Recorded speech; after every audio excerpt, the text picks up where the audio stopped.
Assalamualaikum dan salam sejahtera. Anda kini bersama saya Muhammad Syarif Nahar Abdul Latif dalam rangkuman berita seminggu yang membawakan berita-berita terkini di negeri Pahang. Pada minggu lalu, kita telah menyambut Hari Malaysia Peningkat Negeri Pahang di Institut Kemahiran Belia Negara IKBN Pekan. Tahniah atas persefahaman dan perpaduan yang dibina di kalangan rakyat Malaysia khususnya di negeri Pahang. Baiklah, tanpa melengahkan masa, mari kita ikuti laporan berita seminggu yang telah disediakan. Kebawahduli Yang Maha Mulia Pemangku Raja Pahang Tengku Mahkota Tengku Hassanal Ibrahim Alam Shah Ibni Al-Sultan Abdullah Ru'ayatuddin Al-Mustafa Billah Shah berkenan menziarahi dua warga emas berbangsa Cina dan India yang kurang upaya di Kubang Buaya, Kuantan Jumaat lalu. Puan M. Kamala 71 tahun sebelum ini mendapat perhatian media apabila sanggup memikul tanggungjawab menjaga bekas jirannya Encik Yap Suwun 87 tahun yang kini terlantar sakit sejak 6 bulan lalu. Baginda yang tiba sejurus menunaikan solat Jumaat itu meluangkan masa kira-kira 30 minit bertanya khabar dan mendengar keluh kesah kedua-dua warga emas itu. Malah kehadiran baginda juga tidak diduga oleh kedua-dua warga emas berkenaan dan berasa amat terharu serta mengucapkan terima kasih kepada Kebawahduli Yang Maha Mulia Pemangku Raja yang prihatin terhadap nasib mereka.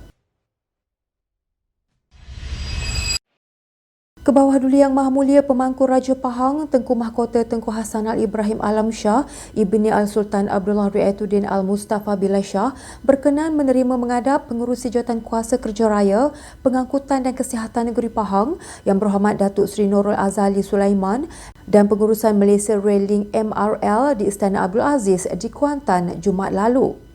Turut menghadap ialah Timbalan Setiausaha Kerajaan Pahang Pembangunan Yang Hormat Datuk Razzihan Azharuddin, Ketua Pegawai Eksekutif Perbadanan Kemajuan Negeri Pahang PKNP Encik Muhammad Faizal Jaafar, Timbalan Pengarah MRL Tuan Haji Norizan Muhammad Akhir dan Pengurus Pembinaan ECRL Pantai Timur MRL Encik Hairi Khalid Abdul Rahman. Dalam sesi menghadap itu, Kebawahduli Yang Maha Mulia Tuanku turut dipersembahkan mengenai projek pembangunan laluan rel Pantai Timur ECRL di Negeri Pahang oleh Pengurusan Malaysia Rail Link. Sebanyak 840 unit rumah perumahan generasi baharu Felda PGBF telah siap dibina di Felda Selendang dan Felda Selancar 3 dengan kos sebanyak RM286 juta.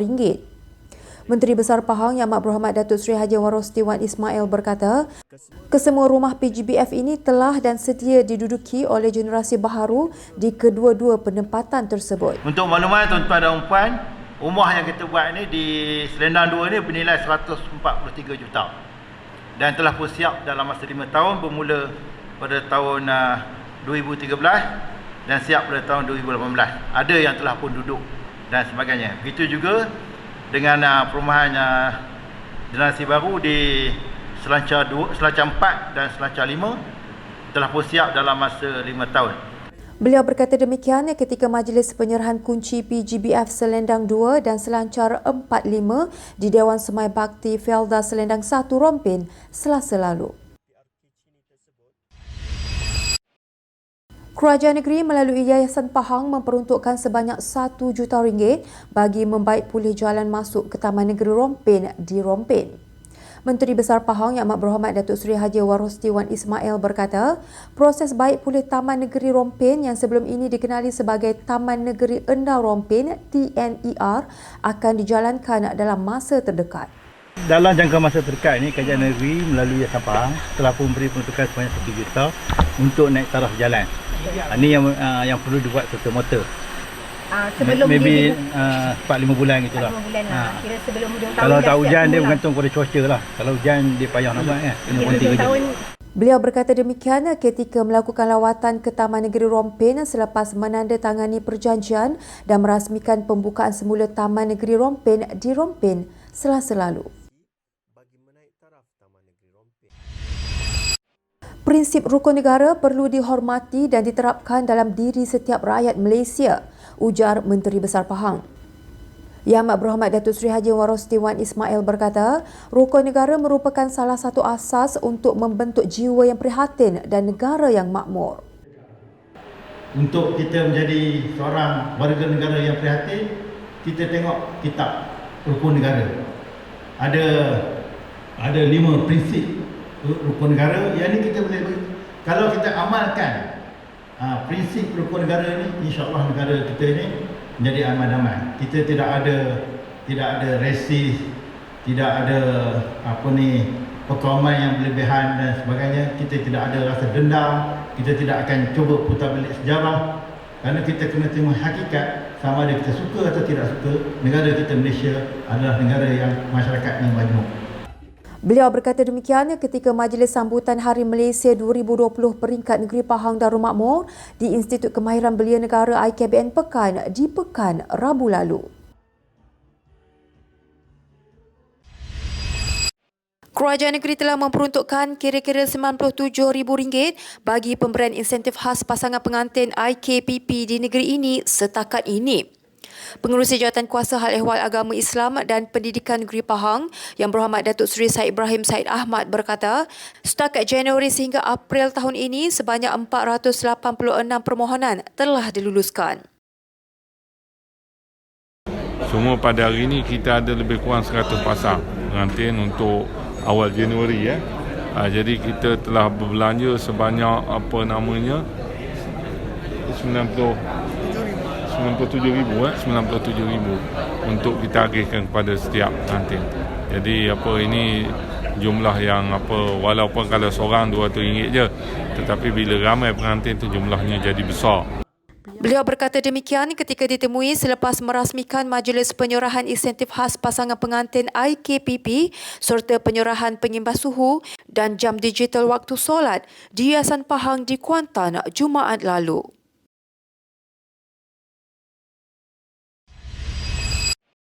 Sebanyak 8,000 pokok ru pantai ditanam di kawasan pesisiran pantai Tanjung Batu sebagai usaha kempen kesedaran pemeliharaan pesisiran pantai negeri Pahang. Pengerusi Jawatankuasa Sains, Teknologi, Inovasi, Komunikasi dan Multimedia Negeri Pahang Yang Berhormat Datuk Haji Muhammad Fakhruddin Muhammad Arif berkata, tanaman melibatkan kawasan seluas 6 hektar itu menunjukkan kepentingan hutan pesisiran pantai. Beliau berkata demikian pada program penanaman dan gotong royong anjuran Jabatan Perhutanan Negeri Pahang bersama Kelab Layan Seantarabangsa Daerah 308B1 Malaysia di Pantai Tanjung Batu Nenasi di Pekan Khamis lalu. Syukur kepada Allah dan terima kasih juga kepada Kerajaan Pahang di atas sumbangan rumah ini. Selepas ini kehidupan saya sekeluarga akan lebih selesa. Itu luahan Encik Azrul Iswan Ayub, 48 tahun, dari Felda Sungai Tekam di Jerantut yang menerima surat tawaran Rumah Rakyat Pahang RRP sumbangan Kerajaan Pahang pada Majlis Pecah Tanah dan Penyampaian Surat Tawaran RRP Daerah Jerantut di Dewan Tengku Azlan di Jerantut Khamis lalu. Majlis berkenaan dirasmikan oleh Pengerusi Jawatankuasa Hal Ehwal Felda, Koperasi, Usahawan dan Hal Ehwal Pengguna Negeri Pahang Yang Berhormat Datuk Haji Nazri Ngah merangkap Ahli Dewan Negeri Pulau Tawar. Menurut bapa kepada 3 orang anak itu, sumbangan ini amat bermakna baginya kerana ketika ini dia sekeluarga terpaksa menyewa berikutan rumah pusaka keluarganya musnah dalam kebakaran pada 2017. Menyifatkan penerimaan kunci rumah sebagai rezeki anak-anak, Khairul Nizam Muhammad, salah seorang penerima rumah Kolej Makmur Sejahtera, tidak dapat menyembunyikan perasaan terharunya. Khairul Nizam, 27 tahun, berkata dia memohon rumah ini sejak 2016 dan tidak menyangka menjadi salah seorang daripada pemilik 50 unit rumah yang dibina. Kira tak sangka dah dapat rumah ni. Cuma kita ikhtiar je. Dapat. Alhamdulillah. Dengan berkat rezeki anak-anak dapat juga rumah ni. Walaupun lama menunggu lah. Sekarang duduk dekat rumah tu. Rumah keluarga, ramailah keluarga. Ramai lah. So kira nak pindah ke rumah baru ni bila plan ni agak-agak? InsyaAllah dah masa terdekat lah. Beliau berkata demikian pada Majlis Penyerahan Kunci Rumah Kolej Makmur Sejahtera di Sungai Lembing di Kuantan yang disempurnakan oleh Pengerusi Jawatankuasa Kerajaan Tempatan dan Perumahan Negeri Pahang Yang Berhormat Datuk Abdul Rahim Muda. Terima kasih. Sebanyak 3 rumah rakyat Pahang RRP di bawah Parlimen Cameron Highlands mula dibina bermula minggu lalu. Ahli Parlimen Cameron Highlands Yang Berhormat Tuan Ramli Datuk Muhammad Noor berkata, setiap rumah yang bernilai RM65,000 itu dijangka siap menjelang penghujung tahun ini. Katanya, seramai 3 keluarga daripada Kampung Manson, Kampung Kuala Boh dan Kampung Terakit telah dipilih untuk menerima rumah di bawah projek RRP ini. Beliau berkata demikian ketika ditemui selepas majlis penyerahan surat tawaran dan inden kerja kepada 3 syarikat kontraktor dan gimik perasmian pecah tanah di tapak projek RRP daerah Cameron Highlands di Kampung Manson. Laporan itu tadi mengakhiri rangkuman berita seminggu pada kali ini. Teruskan bersama kami untuk mendapatkan pelbagai berita dan maklumat terkini di negeri Pahang. Jangan lupa like, subscribe, share Pahang Media di Facebook, Instagram, Twitter dan YouTube. Anda juga boleh mendapatkan berita terkini di Pahang menerusi portal pahangmedia.my. Sampai jumpa lagi minggu hadapan. Assalamualaikum.